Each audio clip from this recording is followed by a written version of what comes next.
Hey everyone, how are you? Welcome to Backspace. In this easy Microsoft Word tutorial, we will learn how to create a multiple line graph in Word for comparing different sets of data clearly and professionally.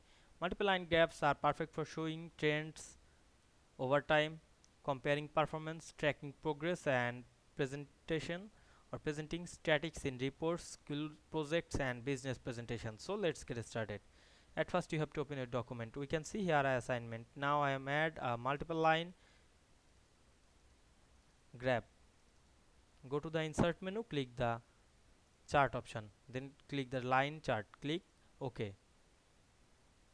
Then we can see here three line chart. Now I am make multiple line chart. Select the series and copy and paste here. Now we can see here multiple line chart. You can all added the line chart.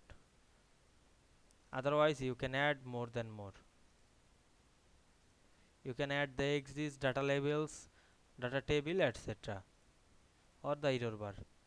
Now we can see we add the multiple line chart very easily. I hope you understand this process. If this video helped you, don't forget to like, comment and subscribe my channel to get more than important video very soon. Thanks for watching.